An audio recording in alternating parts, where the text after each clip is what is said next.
The pregnancy test landed on my kitchen counter with a plastic clatter that somehow felt louder than thunder. Two pink lines stared back at me like accusatory eyes, and Lena's trembling hands covered her mouth in what I was supposed to believe was shock. "I can't believe this happened," she whispered, tears already forming. "Ethan, I'm so sorry. I know we talked about waiting, but the pill must have failed, or—" I picked up the test, studying those two damning lines. Something cold settled in my chest, a familiar feeling I got when numbers didn't add up in financial reports. The math was wrong here, too. "How long have you known?" I asked quietly. "I just took it this morning. I was late, and I had this feeling." She moved closer, her hand finding my arm. "I know this isn't what we planned, but maybe it's a sign? Maybe we're ready for this step?" Ready, as if an unplanned pregnancy was like choosing a vacation destination. I set the test down carefully, watching her face.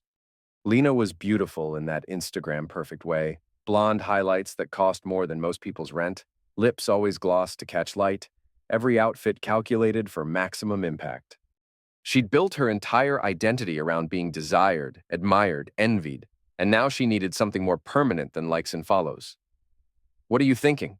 she asked, vulnerability creeping into her voice. It was a good performance. I almost believed it myself. "I'm thinking," I said slowly, "that we need to do what's right." Her face lit up like Christmas morning. "Really? You're not angry?" "Angry?" I pulled her into my arms, feeling her relax against me. "Lena, if we're having a baby, then we need to make this official. We should get married." "Oh my God, yes." She pulled back, eyes bright with tears that might have been real. "But what will people think?" "I mean, the timing. Let them think what they want. We know the truth." The irony wasn't lost on me. "We could have a small ceremony. Soon. Before you start showing." "How soon?" The eagerness in her voice confirmed what I already suspected. 6 weeks? 8, at most. We'll need time to plan, but nothing too elaborate." She kissed me then, hard and desperate, like she was sealing a deal, which, I supposed, she was. That night, after she fell asleep beside me, I stared at the ceiling and did calculations. The timing was too convenient. The tear in her birth control pack I'd noticed last month. The sudden interest in my financial portfolio. The way she'd been pushing for commitment ever since her influencer career hit a wall. Lena thought she was playing chess while I played checkers. She had no idea I'd been watching her moves for months, learning the game she thought only she knew how to play. I reached for my phone and sent a text to my cousin Sam.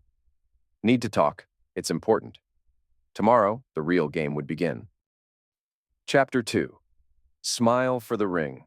Sam met me at the coffee shop on 5th Street, the kind of place where medical residents grabbed caffeine between 18-hour shifts.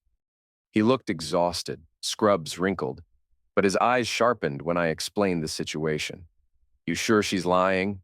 he asked, stirring sugar into black coffee. "Call it intuition." I pulled out my phone, showing him Lena's recent posts. "Look at this timeline. 3 weeks ago, she's posting about wanting to find herself. 2 weeks ago, she's suddenly talking about life changes and new chapters. Yesterday, pregnant." Sam studied the screen. "That's circumstantial." "Maybe. But you have access to medical records." "Ethan, I'm not asking you to break laws. I'm asking you to help me understand what I'm dealing with." I leaned forward. "If she's pregnant, I'll marry her and be the best father I can be. But if she's lying, then what?" "Then she needs to learn that actions have consequences." Sam was quiet for a long moment. "What kind of consequences?" "The kind that matter, public ones." He nodded slowly. "I'll see what I can find out." Discreetly. That afternoon, Lena dragged me to jewelry stores. She tried on rings with the focus of a surgeon, photographing each one from multiple angles. Other customers stared as she posed and preened, turning each attempt into an impromptu photo shoot. "This one's perfect," she announced, sliding a 3-carat solitaire onto her finger. The price tag made my accountant's soul wince, but I smiled and nodded. "Whatever makes you happy." "You're sure? It's expensive." "Nothing's too expensive for my future wife." The words tasted like copper in my mouth. The proposal happened that evening at her favorite restaurant. The kind of place where entrees cost more than minimum wage workers made in a day. I got down on one knee during dessert, presenting the ring while she recorded everything on her phone. Yes, yes, 1,000 times yes. Her squeal carried across the dining room. Other patrons applauded. She immediately posted the video with hashtags about unexpected blessings and fairy tale moments. Within an hour, her engagement photos had more likes than any post in months. Comments poured in from people congratulating her, calling her lucky, expressing envy. This was what she'd wanted, not me, but the moment, the validation, the story. We should have an engagement party, she said as we walked to the car. Something elegant, Instagram-worthy. Of course, whatever you want. And we'll need to start planning the wedding right away. I found this amazing venue, but they're booked solid unless... She bit her lip in that calculated way. Unless we can do something sooner rather than later. How soon? 6 weeks? 8 at most? She watched my reaction carefully. I know it's fast, but with the baby coming... Perfect. She was playing right into the timeline I'd suggested. Let's do it. That night, my phone buzzed with a text from Sam. Found something interesting. Medical intake form from 3 months ago. Definitely not pregnant then, and no indication of trying to be... I deleted the message and smiled in the darkness. Lena shifted beside me, one hand unconsciously moving to her flat stomach. Even in sleep, she was performing. The trap was set. Now I just had to let her walk into it. A prenup? Lena's voice went up an octave. Ethan, that's so unromantic. Don't you trust me? We were sitting in my lawyer's office, surrounded by the kind of mahogany and leather that screamed old money. David Patterson had handled my family's legal affairs for decades.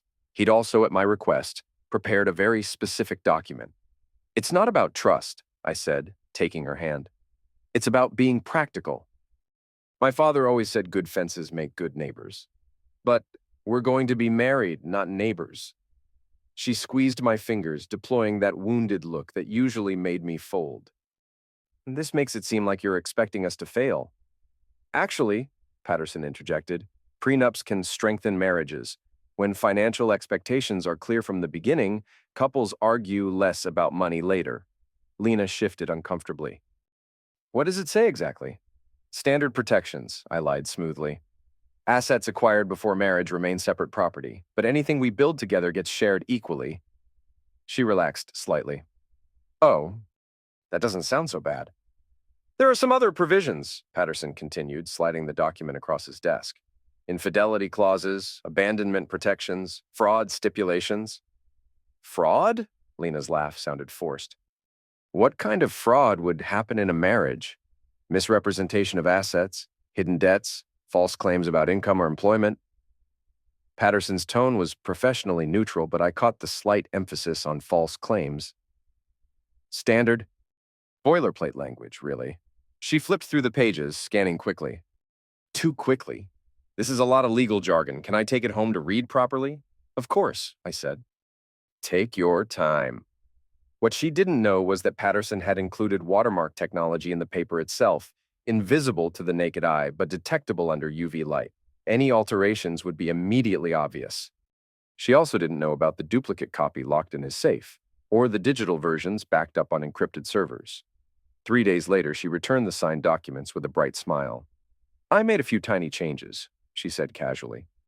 Just some wording that seemed confusing. Oh? What kind of changes? Nothing major, just clarified some of the language around separate property. Her eyes didn't quite meet mine. You'll probably want your lawyer to review it, Patterson called that afternoon. She altered Section 12, he said, the fraud clause. Removed the language about misrepresentation being grounds for immediate dissolution of marriage and forfeiture of shared assets. Interesting choice. Indeed. Should I prepare the corrected version? No, let it stand as is. But make sure the original is properly documented. Already done, along with photographs of the alterations under UV light. That evening, Lena was unusually affectionate, curling against me on the couch like a satisfied cat. She'd been posting constantly about wedding preparations, building excitement among her followers. Comments ranged from congratulations to thinly veiled envy from other women who'd watched her seemingly effortless ascent to engagement with a successful man. I've been thinking about the honeymoon, she said, tracing patterns on my chest. Somewhere romantic, maybe Greece, Santorini? That sounds perfect. I kissed the top of her head. We'll need to book soon if we want good accommodations. Already did. I found this amazing resort. Infinity pools, private beaches, couple spa treatments. She tilted her head up to look at me. It's expensive, but you said cost doesn't matter. It doesn't. What did matter was that she was already spending money she thought would be hers. Every expense, every assumption about our shared future, was another thread in the web she was weaving around herself. My phone buzzed with another message from Sam. Got the records. Want to meet tomorrow? I was ready to hear what he'd found, but I already knew. The question wasn't whether Lena was lying, it was how completely, and for how long.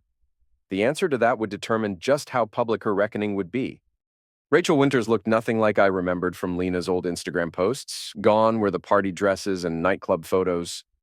The woman sitting across from me in the downtown diner wore jeans and a simple sweater, her auburn hair pulled back in a ponytail. She looked tired but determined. Thank you for meeting me, she said, stirring her coffee nervously. I wasn't sure you'd want to hear this. I'm listening. Lena and I were best friends for 3 years. College roommates, then we moved to the city together. We shared everything. Clothes, secrets, dreams. Her laugh was bitter. Or at least I thought we did. What changed? She did. When her follower count started growing, when brands started reaching out, she became different, more calculating. Everything became about the image, the brand, the story she was selling. I waited, letting her find her words. She started dating guys based on their Instagram potential. How they looked in photos, where they could take her, what kind of lifestyle they represented. Rachel pulled out her phone.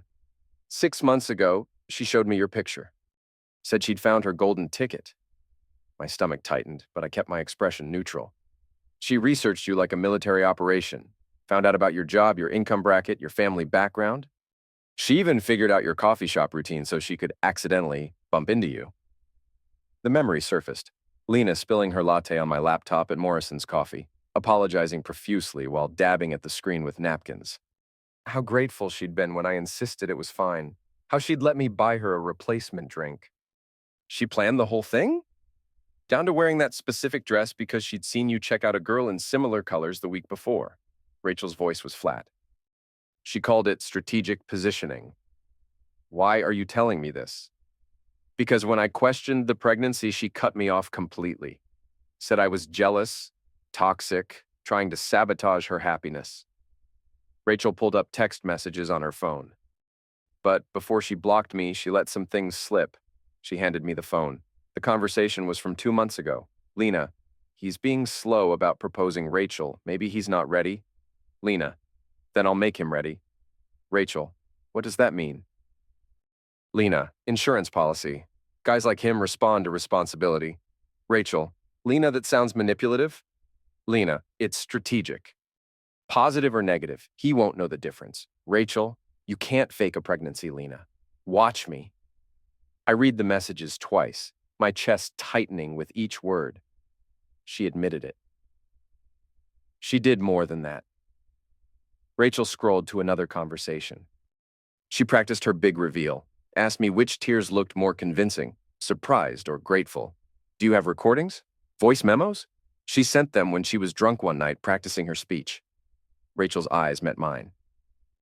She called you boring but loaded. Said you were the kind of guy who'd do the honorable thing even if it ruined your life. Can you send me those files? Already did. Check your email. She hesitated. There's something else. She's not just lying about the pregnancy. She's been lying about other things too. Her follower count, her brand partnerships, even her family's money situation. What do you mean? Her parents cut her off 6 months ago? Found out she'd been using their credit cards without permission. The whole wealthy socialite thing? It's an act. She's been maxing out cards and taking cash advances to maintain her lifestyle. The pieces clicked into place. The sudden urgency about marriage, the expensive tastes, the way she'd been pushing for joint bank accounts and shared expenses. Why help me? I asked. Because I watched her destroy other people. Her last boyfriend before you? She spread rumors about him being abusive when he broke up with her. Nearly cost him his job. Rachel's jaw tightened. Someone needs to stop her before she ruins more lives. What do you want in return? Justice? And maybe, she paused. Maybe I want to see the look on her face when she realizes not everyone is as naive as she thinks. That evening, I sat in my home office, listening to Lena's voice memos. Her real voice, unfiltered by performance. Talking about me like I was a mark in a con game. Laughing about how easy it was to manipulate nice guys who wanted to believe the best in people. The recordings were damning, but they were also perfect. From upstairs, I could hear her on a video call with someone, probably another influencer friend, discussing wedding dress options and honeymoon wardrobes. Planning our perfect life with money she thought would be ours. I opened a new document on my computer and began typing. If Lena wanted to play games, I'd give her a game worth winning. But she wouldn't be the one holding the cards much longer. The final move was taking shape. Sarah Kim had been my family's physician for 15 years. When I explained what I needed, her professional composure flickered for just a moment. "You're asking me to examine someone who doesn't know she's being examined," she said carefully. "I'm asking you to verify information that will affect major life decisions." I leaned forward in her office chair.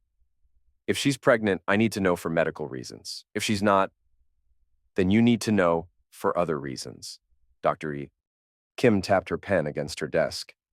"I can't ethically examine someone without their consent." "What if she consents willingly?" "Meaning? What if I convince her it's routine? Pre-wedding health screening? Maybe discuss prenatal care?" Doctor. Kim studied me for a long moment. "That would be unusual, but not unethical, assuming standard informed consent procedures. She's been complaining about fatigue lately. Morning sickness, she claims." The lie came easily. "Maybe you could suggest some tests to rule out other conditions?" I could do that. 2 days later, I convinced Lena to see Dr. Kim. "Just a general checkup," I said. Since we're getting married and planning for a baby, we should both make sure we're healthy." Lena agreed readily, even seemed pleased by my thoughtfulness. "You're going to be such a good father," she said, kissing my cheek. The appointment was scheduled for Thursday afternoon. Dr. Kim would run standard blood work, including an HCG test that would definitively confirm or deny pregnancy. She'd also perform a physical examination that would reveal any signs of actual conception. While waiting for those results, I had other preparations to make. The wedding venue was booked. The Riverside Manor, an elegant estate with gardens and ballroom space for 200 guests. Originally, we'd planned for 50 people. But I'd convinced Lena to expand the list. "It's a celebration," I'd told her. "We should share it with everyone important to us." What I didn't mention was that everyone important now included several reporters I'd contacted through business connections, 3 videographers who thought they were documenting a luxury wedding, for social media, and a sound system capable of broadcasting to every corner of the venue. I'd also hired a private investigator to document everything. Frank Morrison was discreet, thorough, and expensive. He'd already confirmed Rachel's claims about Lena's financial situation and discovered several additional interesting details. Lena owed over $40,000 in credit card debt. She'd been evicted from 2 previous apartments. Her brand partnerships were mostly free products in exchange for posts, not actual paid sponsorships. The lifestyle she projected online was entirely fabricated. "She's been living on borrowed time and borrowed money," Frank reported. "The pregnancy claim isn't just manipulation. It's her last play before everything collapses." "Friday morning, doctor." Kim called with the test results. Her voice was professionally neutral, but I could hear the underlying surprise. "Blood work came back negative for pregnancy," she said. "No HCG present at levels that would indicate conception at any point in the past 3 months." "You're certain?" "Completely. I also found no physical evidence of pregnancy during examination. No breast tenderness, no cervical changes, no uterine expansion." She paused. "Ethan, if she's claiming to be pregnant, she's lying." "Thank you, Sarah." "What are you going to do?" I looked out my office window at the city below. People hurried along sidewalks, caught up in their own dramas and deceptions. Most of them were probably honest, trying to do right by the people they loved. But some, like Lena, viewed other people as resources to be exploited. "I'm going to give her exactly what she deserves." That evening, Lena was unusually quiet during dinner. She picked at her food, avoiding eye contact. "Everything okay?" I asked. "Just tired.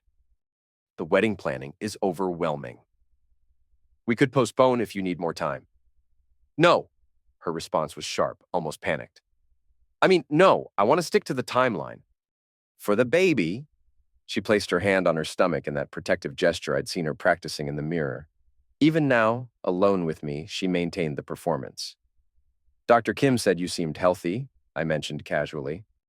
"Yes, everything's fine. She just wants to monitor things closely." Another lie, delivered without hesitation. "Good. I want to make sure you and the baby are safe." "We are, don't worry." She smiled, but it didn't reach her eyes. Later that night, I finalized the last details of my plan. Everything was in place. The venue, the guests, the equipment, the evidence. In 3 weeks, Lena would have her perfect wedding day. She just wouldn't be the bride at the end of it.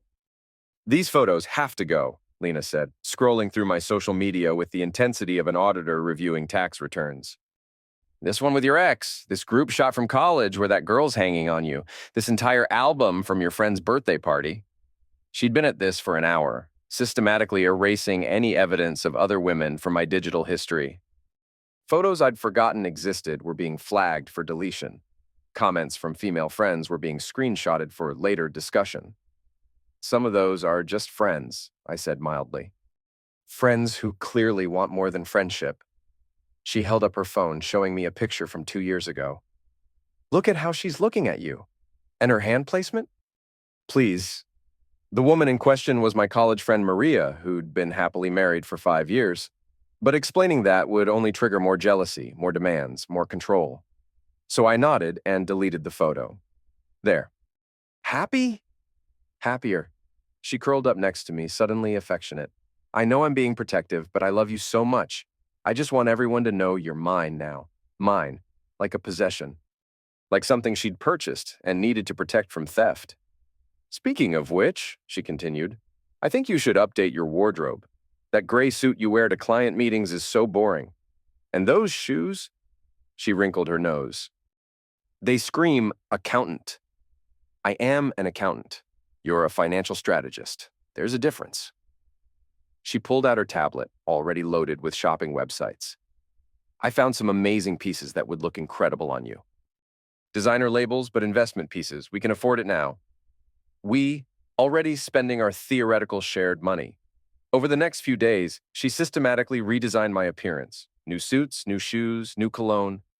Even my haircut got upgraded to a salon that charged more than most people's mortgage payments. The old Ethan, the one who'd existed before Lena, was being methodically erased. In his place was emerging someone who looked like her accessory, polished, expensive, perfectly coordinated with her own carefully curated image. But while she focused on controlling my external presentation, I was working on something much more important. The anonymous letters to her parents had been delivered 3 days ago. Simple, typed notes suggesting they might want to verify their daughter's claims about her pregnancy. I'd included Dr. Kim's clinic information and a suggestion that second opinions were always wise for expectant grandparents. Trevor Moore called his daughter that afternoon. I was in the next room when her phone rang, listening to her side of the conversation. "Dad, that's crazy. Why would someone send you something like that?" Her voice climbed higher. "Of course I'm pregnant. You think I'd lie about something like this?" A pause while he spoke. "No, I don't think I need another test. Dr. Kim already confirmed everything." Another pause, longer this time. "Fine. If it'll make you feel better, I'll get a second opinion. But this is really hurtful, Dad. I can't believe you don't trust me." She hung up and immediately started pacing, chewing her thumbnail, a nervous habit she usually controlled. "Everything all right?" I asked, appearing in the doorway. "Someone sent my parents anonymous letters suggesting I'm not really pregnant." Her laugh was strained. "Can you believe that? Who would do something so cruel?"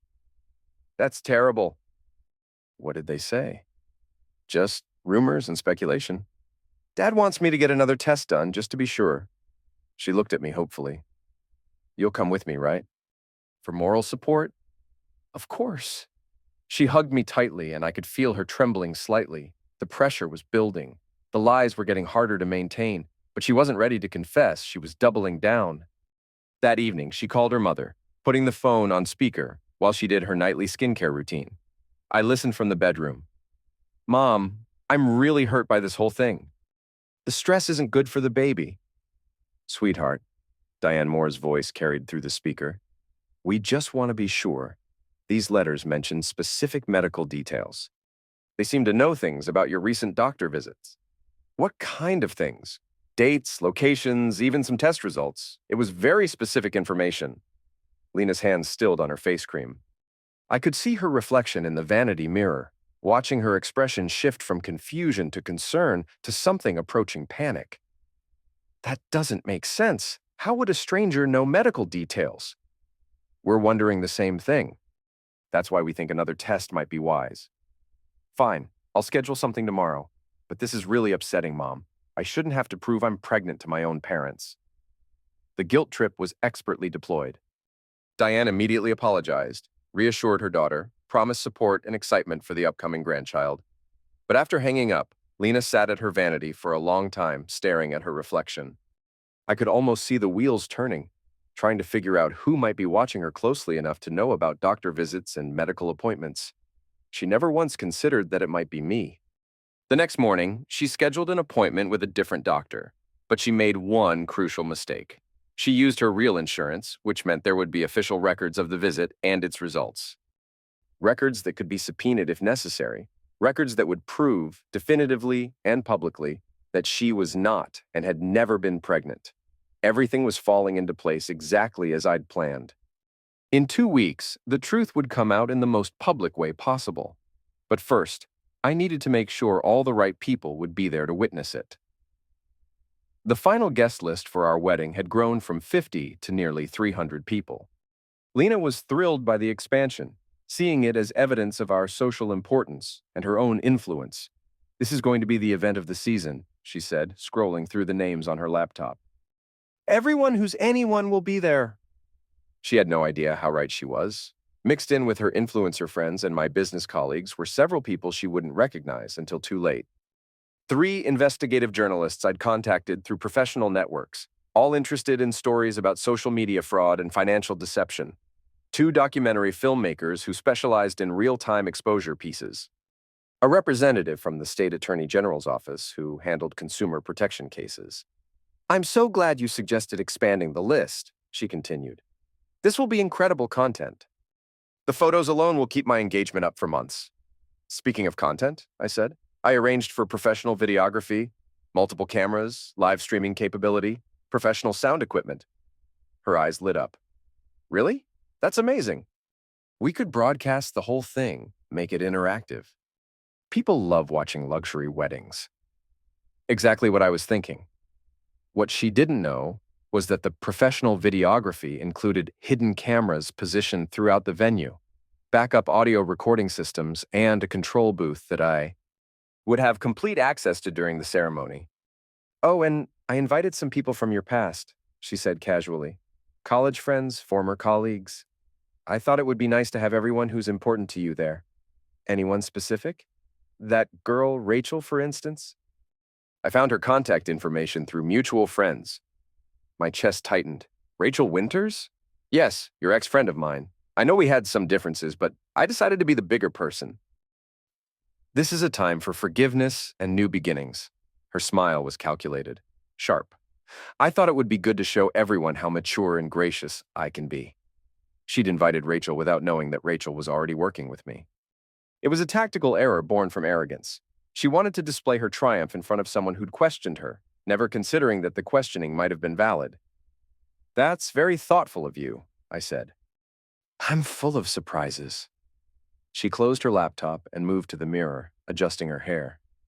Speaking of which, I have a surprise for the ceremony itself, something that will make it absolutely unforgettable. What kind of surprise? You'll see. But trust me, everyone will be talking about our wedding for years. She was right about that, but not in the way she imagined. That afternoon, I met with the videography team at the venue. The Riverside Manor was even more perfect than I'd hoped. Multiple entry and exit points, excellent acoustics, and a layout that would make it impossible for anyone to leave quietly once things began. You want cameras here, here, and here, I told the lead technician, pointing to strategic positions around the altar.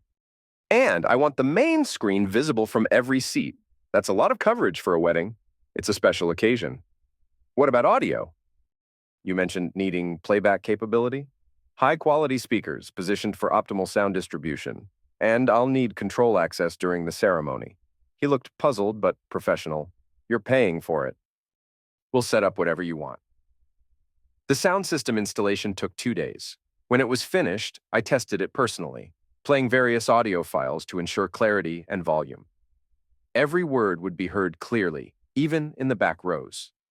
The night before our final dress rehearsal, I received a call from Frank Morrison, my private investigator. I found something interesting, he said. Your fiancée has been in contact with 3 different lawyers in the past week. What kind of lawyers? Divorce attorneys. Seems she's already planning her exit strategy.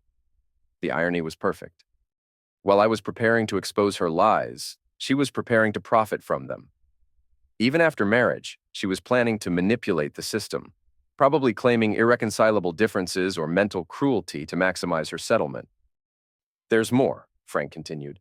She's also been meeting with a publicist, someone who specializes in crisis management for social media personalities. She's expecting problems? Either that or she's planning to create some. The publicist handles damage control for influencers who get caught in scandals. I thanked Frank and hung up, and sat in my home office looking out at the city lights. Tomorrow was the rehearsal. The day after that was the wedding. Everything was in place, every contingency planned for. Lena thought she was marrying a successful but naive man she could control and eventually divorce for profit. She had no idea she was walking into the most public reckoning of her life. But first, there was one more person I needed to talk to. The rehearsal dinner was everything Lena had dreamed of. Elegant, expensive, and extensively documented. She'd hired a separate photographer just for the pre-wedding events, ensuring every moment was captured for her social media empire. To Ethan and Lena, my father raised his glass. May your marriage be everything you both deserve. The toast was perfectly innocuous, but I caught the slight emphasis on deserve.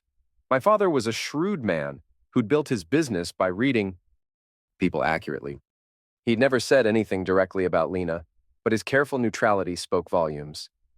Thank you, Mr. Voss, Lena replied, beaming. I promise to make your son very happy. Around the table, family and friends echoed the sentiment. Sam sat near the end, looking uncomfortable but playing his part. Rachel was at the adjoining table, having accepted Lena's invitation with gracious surprise. After dinner, while Lena held court with her photographer and a group of admiring friends, I pulled Sam aside. Everything ready for tomorrow? I asked quietly. He nodded, patting his jacket pocket. USB drive with all the audio files, medical records, financial documents, plus the sealed envelope for her parents. Where will you be sitting? 3rd row, center. I'll have clear sight lines to both the altar and the control booth. And you're sure about the timing? Ethan, his voice was serious. Are you absolutely certain you want to do this? Once it starts, there's no going back. I looked across the room at Lena, who was posing for photos with her bridesmaids. She'd arranged them by height and color coordination, turning even friendship into a visual composition for her brand. Everything was performance. Everything was calculated. She made her choice months ago, I said. Tomorrow, she lives with the consequences. The evening wound down with more toasts, more photos, more promises of eternal happiness. Lena's parents seemed genuinely excited about becoming grandparents. Her friends competed to give the most touching speeches about true love and fairy tale endings. If any of them had doubts about the rushed timeline or Lena's sudden transformation into a devoted fiancé, they kept those concerns to themselves. Later, at home, Lena was unusually reflective as she removed her makeup. I can't believe tomorrow is actually happening, she said, meeting my eyes in the bathroom mirror. A year ago, I never imagined I'd be here. Where did you imagine you'd be? Honestly? Probably still struggling to build my brand, still worried about money, still wondering if I'd ever find someone who really got me. She turned to face me. You saved me, you know that? Saved you from what? From becoming someone I didn't want to be. Someone desperate and manipulative, willing to do anything to get ahead. Her laugh was soft, almost sad. I was heading down that path, making bad choices, but meeting you changed everything. The confession was beautifully delivered, perfectly timed to elicit maximum emotional response. If I hadn't known the truth, I might have been moved by her apparent vulnerability. Instead, I kissed her forehead and whispered, "Tomorrow will be perfect." She fell asleep easily, one hand resting on her stomach in that practiced gesture. I lay awake beside her, running through every detail of the plan one final time. By this time tomorrow night, everything would be different. My phone buzzed with a final text from the venue coordinator. All systems tested and ready. Audio, visual equipment functioning perfectly. See you tomorrow. I deleted the message and closed my eyes. Tomorrow, Lena would get the wedding of her dreams. She just wouldn't be getting the ending she expected. The morning sun streamed through the windows of the bridal suite at Riverside Manor, illuminating Lena in what she clearly considered her most photogenic light. She'd been awake since 5 a.m., directing her hair and makeup team with the precision of a military commander. "The lighting needs to hit from this angle," she instructed the photographer, turning her face slightly. "And make sure you get the ring in every shot. The sparkle is incredible in natural light." Her bridesmaids fluttered around her like colorful butterflies, each one perfectly styled to complement rather than compete with the bride.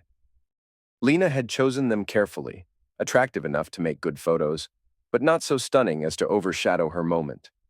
"You look absolutely radiant," her maid of honor gushed. "Pregnancy suits you." Lena's hand moved to her stomach in that now familiar gesture.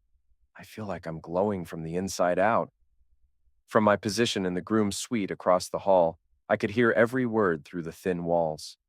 My own preparation was simpler: shower, shave, dress, wait. My groomsmen were making small talk about sports and work, oblivious to what was coming. Only Sam seemed tense, checking his phone repeatedly and avoiding eye contact. "Nervous?" my brother asked, adjusting his tie. "Just ready to get started," I replied. At 11 a.m., the guests began arriving. Through my window, I watched luxury cars dropping off Lena's influencer friends, all dressed to be photographed and tagged. My business colleagues arrived in more subdued vehicles, looking slightly puzzled by the circus atmosphere but willing to participate. Rachel entered with a group of college friends, her expression carefully neutral. She caught my eye through the window and gave the slightest nod. Everything was in position. At 11:30, I received a text from an unknown number. "Change of plans. Need to talk before ceremony. L." I showed the message to Sam, who frowned. "Think she's getting cold feet?" "No, she's getting suspicious." 5 minutes later, Lena appeared at my door, still in her robe but with full hair and makeup. Her bridesmaids hovered behind her, looking uncertain. "We need to talk," she said, her voice tight. "Isn't it bad luck to see each other before the ceremony? This is more important than superstition." She pushed into the room, forcing my groomsmen to step aside. "Someone called my parents this morning. Anonymous tip about medical records." "What kind of tip?" "They suggested my parents request copies of all my recent medical files. Dad's actually considering it." Her laugh was strained. "Can you believe that? On our wedding day?" "That's terrible timing." It gets worse. The caller knew specific details about my doctor visits, times, locations, even what tests were supposedly run. Her eyes searched my face. "How would a stranger know those things?" "Maybe it's not a stranger." "What do you mean?" "Maybe it's someone who has access to that information, someone who's been watching you closely." She went very still. "Watching me how?" "I don't know, Lena. But if someone's trying to sabotage our wedding, we should postpone until we figure out what's happening." "No!" Her response was sharp, almost panicked. "We can't postpone. Everything's arranged. Everyone's here. The venue is paid for. The money doesn't matter if something's wrong." "Nothing's wrong." She grabbed my hands, her grip surprisingly strong. "I'm pregnant with your child. I love you, and we're getting married today. Don't let some jealous person ruin the best day of our lives." She was good.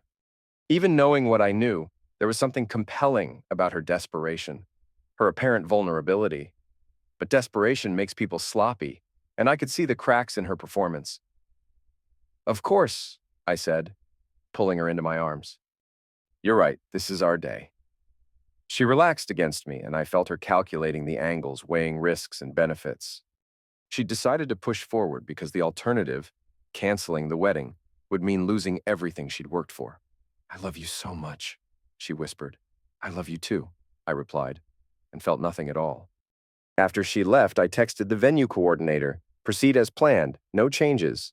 Then I texted Sam. She knows something's wrong, but doesn't know what. Be ready. The ceremony was scheduled for noon. At 11:55, I took my position at the altar, looking out at the assembled guests. The videography team had positioned cameras perfectly. The sound system hummed quietly, ready for activation. Rachel sat in the third row, her expression calm but alert. Lena's parents were in the front row, looking proud but slightly strained.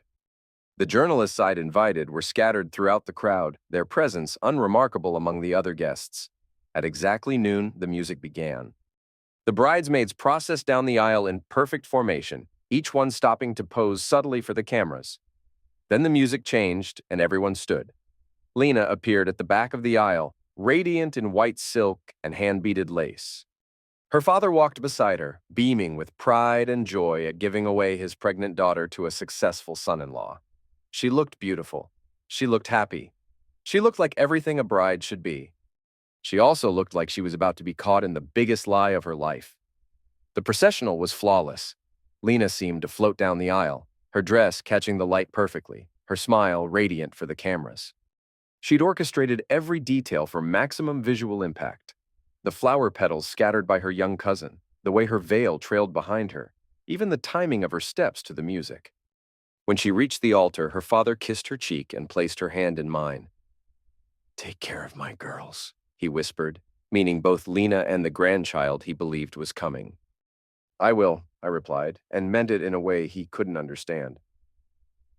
The officiant began the ceremony with traditional words about love, commitment, and the sacred bond of marriage. Lena's eyes never left my face, her expression soft and devoted. She was giving the performance of her lifetime. "Marriage is built on trust," the officiant continued, "on honesty between partners, and on the commitment to face life's challenges together." A murmur of agreement from the assembled guests. Lena squeezed my hands, her smile widening. We reached the vow portion of the ceremony. Lena went first, having insisted on delivering hers from memory rather than reading from cards. "Ethan," she began, her voice carrying clearly through the microphone system, "6 months ago, you walked into my life and changed everything. You showed me what real love looks like. Patient, kind, selfless. You accepted me completely, flaws and all." She paused for effect, one hand moving to her stomach. "And when life surprised us with an unexpected blessing, you didn't hesitate. You embraced our future with joy and determination. You're going to be the most amazing husband and father."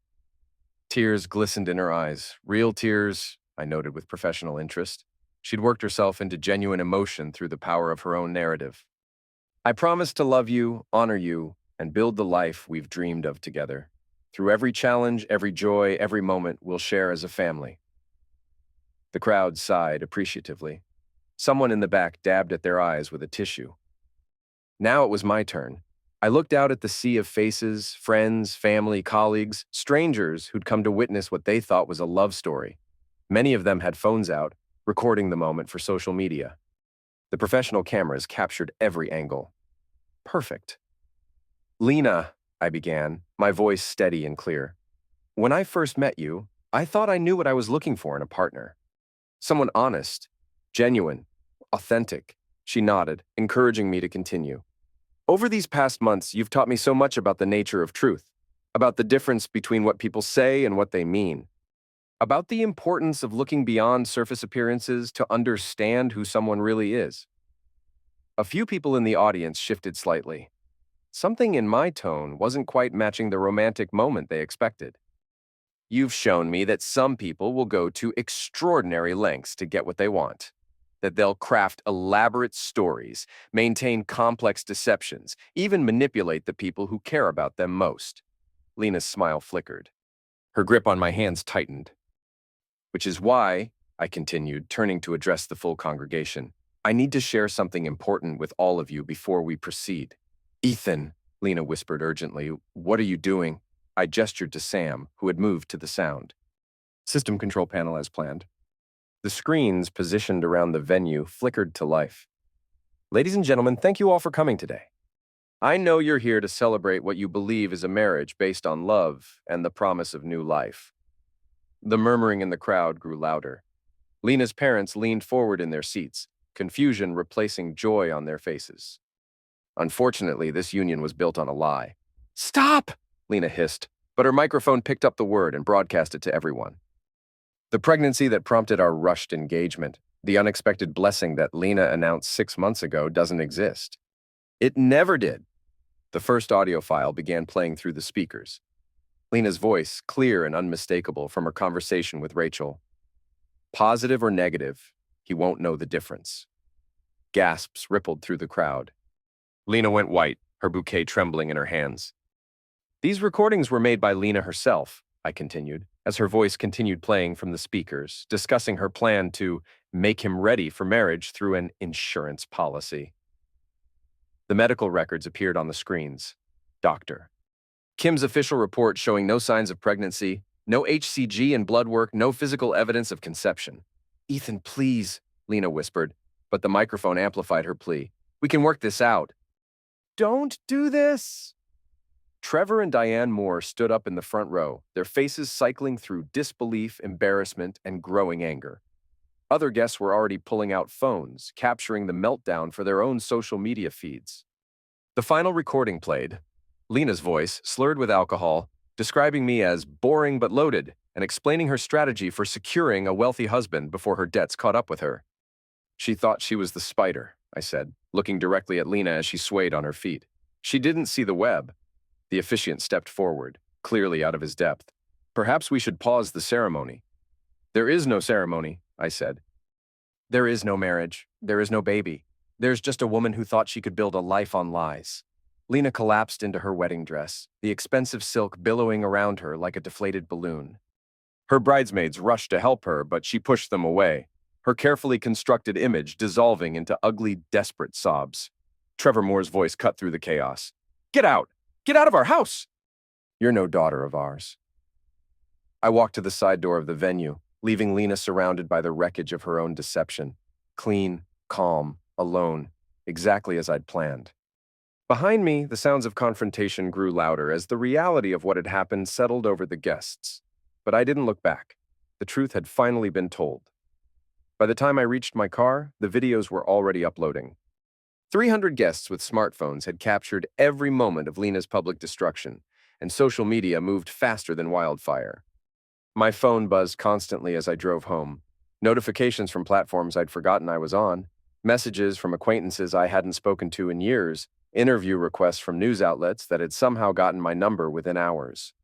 I ignored them all and went straight to my home office, pouring myself a glass of whiskey and opening my laptop. The internet had exploded. #Bridley was already trending on Twitter. TikTok compilations of the altar scene were going viral, with remix versions adding dramatic music and commentary. Instagram stories from wedding guests provided multiple angles of Lena's breakdown, each one tagged and shared and commented on thousands of times. But it was the influencer community's response that was most devastating. These were her peers, the people whose approval she'd craved most. They weren't offering support. They were distancing themselves as quickly as possible. At lifestyleblogger_Maya. Always knew something was off about it Lena Moore_official. The fake pregnancy thing is just sick. At fitnessinfluencer_Jake. This is why authenticity matters. Your audience can tell when you're lying. At beautyguru_Sarah. Disappointed but not surprised. The desperation was showing for months. Her own posts were being flooded with comments, mostly baby emojis and snake emojis. Her follower count, which she'd monitored obsessively for years, was dropping by thousands every hour. The business consequences came next. Screenshot after screenshot showed brands distancing themselves from her, partnerships being terminated, sponsorship deals being voided. The companies that had paid for her lifestyle were cutting ties to protect their own reputations. My phone rang. Rachel's name appeared on the screen. Holy shit, Ethan, she said without preamble. I can't believe you actually did it. How's she taking it? Not well. She's been calling and texting everyone trying to do damage control. Claims you manipulated her, that the recordings are edited, that this whole thing is revenge for some imaginary slight. Is anyone buying it? Are you kidding? There's too much evidence. Plus, people are coming forward with their own stories now. Remember that guy she dated before you? He's giving interviews about how she tried to destroy his reputation when he broke up with her. Through my window, I could see news vans starting to gather on the street. Word had gotten out about my address somehow. Rachel, I need to ask you something. What? Are you planning to write about this? The book deal you mentioned? She was quiet for a moment. I've been thinking about it. There's definitely interest from publishers, but I wanted to talk to you first. Write it. Tell the whole truth. Everything. Even your part in planning all this, especially that. People should understand that actions have consequences, even for people who think they're untouchable. After hanging up with Rachel, I spent the rest of the afternoon monitoring the fallout. The story had legs. It combined social media culture, relationship drama, and the kind of public humiliation that people couldn't look away from. News outlets were picking it up, adding context about influencer culture and fake lifestyle branding. Academic experts were weighing in on social media manipulation and parasocial relationships. The wedding had become a case study in real time. As evening approached, the crowd outside my house grew larger. Reporters, photographers, curious neighbors, even a few people who seemed to be there just for the spectacle. I closed the blinds and poured another whiskey. Tomorrow I'd have to deal with the media attention, the legal implications, the professional consequences. But tonight, I just wanted to sit in the quiet and process what had happened. My phone buzzed with one final notification, a voicemail from an unknown number. I almost didn't listen to it, but curiosity won. "Ethan, it's me." Lena's voice was hoarse, broken. "I know you probably won't listen to this, but I had to try. I'm sorry for everything. The pregnancy, the lies, the manipulation. You were right about me." A pause filled with shaky breathing. "I know you'll never forgive me, and I don't deserve it anyway. But I want you to know that some of it was real. My feelings for you, the way you made me feel safe and valued, that wasn't fake. I just didn't know how to be worthy of it without lying." Another pause. "I'm leaving town tomorrow. My parents won't see me, my friends won't answer my calls, and my career is over. I guess this is what I get for thinking I could build a life on deception." The voicemail ended. I sat in the darkness for a long time, turning her words over in my mind. Even now, even after everything, she was still trying to manipulate the narrative. Still trying to make herself the victim of circumstances rather than the architect of her own destruction. But there was something else in her voice. Genuine defeat, maybe even genuine remorse. For a moment, I almost felt sorry for her. Almost. Then I remembered her laughing with Rachel about how easy it was to fool nice guys who wanted to believe the best in people. I remembered her calculating which lies would be most effective, which tears would be most convincing. Some people learn from their mistakes. Others just get better at making them. Lena had made her choice months ago when she decided to build our relationship on lies. Everything that happened after was just the logical conclusion of that decision. I finished my whiskey and went to bed. Tomorrow would bring new challenges, but tonight, justice felt like peace. 3 weeks later, I sat in my new office in Portland, Oregon, watching the rain streak down the windows.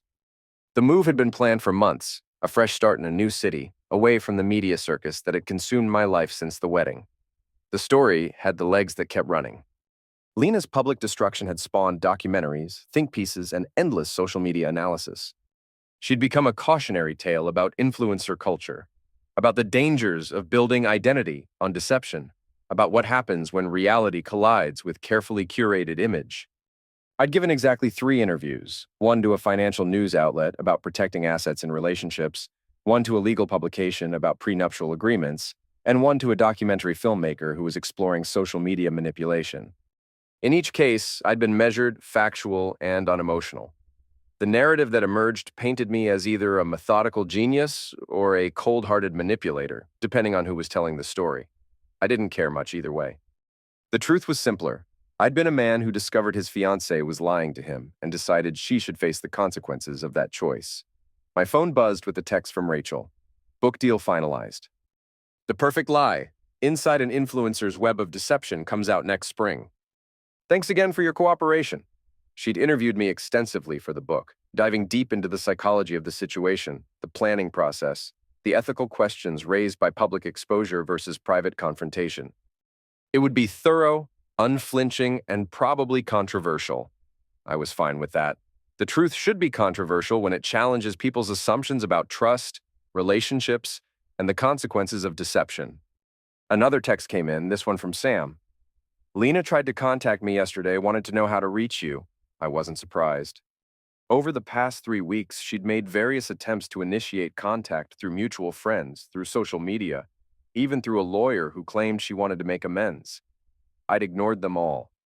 What could she possibly say that would matter now? That she was sorry? That she'd learned from her mistakes? That she deserved a second chance? Some actions don't get second chances. Some lies are too fundamental to forgive.